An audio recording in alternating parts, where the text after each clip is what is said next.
Hello and welcome to Just Drive, a project pushing towards bias mitigation and fairness in artificial intelligence. In this project, we attempt to remove colour bias from urban driving scenes used to train autonomous vehicle segmentation systems. Although this was the context the project focused on, the core principle should be applicable to any computer vision domain wishing to remove colour bias. Now, we're all aware of the effect that colour can have on human emotion.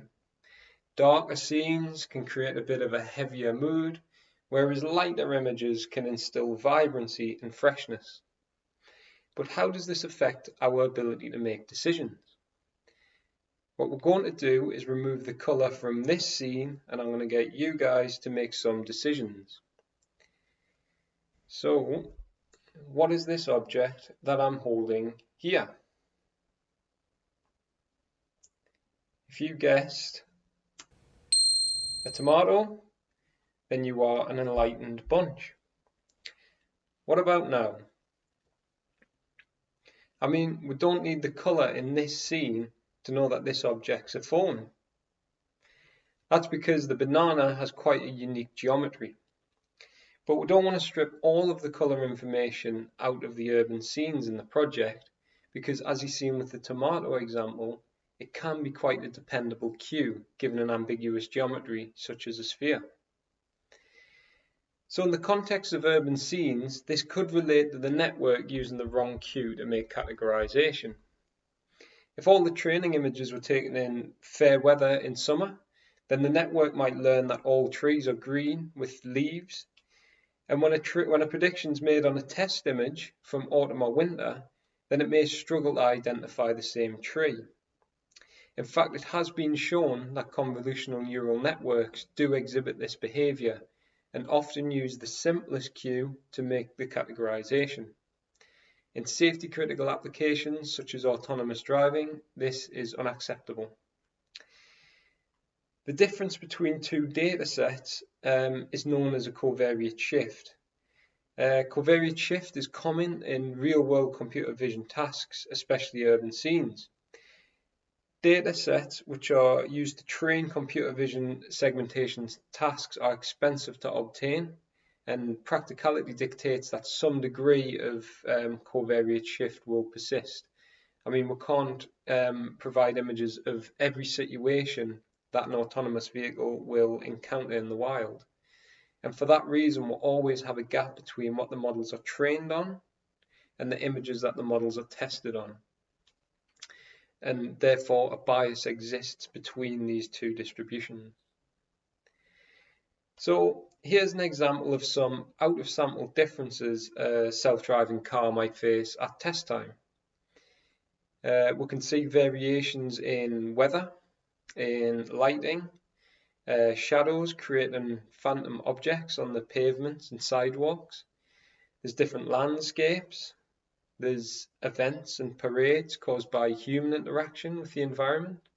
And there's more obvious lighting differences from night till day. So, I mean, this is a difficult problem to solve. And to reach level 5 autonomy, we must have the utmost trust in the AI systems we deploy. Often, seminal architectures push towards increased accuracy above all else, and the test sets that they use have little covariate shift from the training data that the models are trained on. This project aims to empirically show that semantic segmentation systems do overfit the colour information, and to determine whether a bias on learning scheme can mitigate this detrimental effect of covariate shift with increased robustness. So let's jump into the project and gain a little bit more insight into the urban driving scenes and colour bias mitigation. So what exactly is semantic segmentation? Well, this is the mechanism that autonomous vehicles use to see the world around them. It's a pixel-wise classification problem, categorizing each pixel in the image into one of n predefined classes. The classes used in the project come from the Cityscapes dataset shown here below, where n is equal to 20 classes. Here we'll have some raw images from the datasets we used. So on the top row there is the Cityscapes dataset, and below that is the Cynthia dataset, a synthetically rendered virtual city. Both datasets are publicly available and widely used benchmark suites. Adjacent to this are the colorized ground truth label images showing each of the categories in the corresponding color. So moving on, here's a high-level network diagram from our project. I'll explain this to give a general feel of the project, and then we can jump into more granular network diagrams in the following slides. So we use an auxiliary bias detection head slotted into a seminal semantic segmentation network to bin the colors into one of 8 classes. The color information is then extracted out of the main semantic segmentation network via adversarial learning. So we'll let the networks play a minimax game until the bias head begins to diverge. It diverges not due to poor performance, but because the feature extraction network has unlearned the color information, making the bias detector head struggle to perform its classification task. So we essentially penalize the feature extractor by encoding too much color information. So in the next few slides, I'll explain the nuts and bolts of the architecture for those of you who are interested. So in the baseline scheme, we completely freeze the bias detector head. So this is essentially just a seminal semantic segmentation architecture performing classification. In the project, we used SegNet and DeepLab v3, with DeepLab providing more stable learning and optimal results. So the results that I'm going to present to you today are going to be from DeepLab v3. So data is fed into the feature extractor and passed to a classification layer. This layer occurs immediately after the ASPP concatenation layer within DeepLab. And then cross-entropy with the ground truth labels and predictions is calculated, and the network weights are optimized via backpropagation. So there's nothing new here. This occurs in many semantic segmentation papers. So moving on, we get onto the bias and learning scheme. As I mentioned in the high-level diagram, this is an iterative process, so it's split into 2 stages. So here we'll have the first step. Now, to gain ground truth labels for the bias detector, we create 8 even bins of color for each color channel. So that's red, green, and blue. These are used to determine the loss values. And in the next slide, we'll provide a more tangible interpretation of what these ground truth images actually look like. So we feed data forward into the feature extractor up until the bias fork. And as a caveat, there's more information on this location of the bias fork in the main report. So we calculate manual entropy loss known as a pseudo loss, which is empirically representing the mutual information between the prediction and the bias that it contains. So we sum these losses, and the weights in the feature extractor and the semantic segmentation classifier are minimized and updated via backpropagation. So notice that we do not change the weight in the bias detection head in this step. So moving on, the next step in the process is to completely freeze the segmentation head and only train the bias detection head. So again, we feed images forward through the feature extractor, and it goes through the bias head. And then we'll perform vanilla cross entropy on the bias ground truth labels and the color prediction images. And here you can see that tangible interpretation of what the bias labels look like. So we insert this gradient reversal mechanism at the bias fork. Now the job of the gradient reversal module is to perform maximization rather than minimization of any weights upstream of the fork. So when we perform the optimization step, the weights in the bias head get minimized, but the weights in the feature extraction part of the network get maximized. So this allows the bias detector head to get better at classifying color information from the input data, and it forces the feature extractor to encode less colour information. So this is essentially the linchpin in our system. The feature extractor is pushed to unlearn the colour information from the predictions that the bias head has made.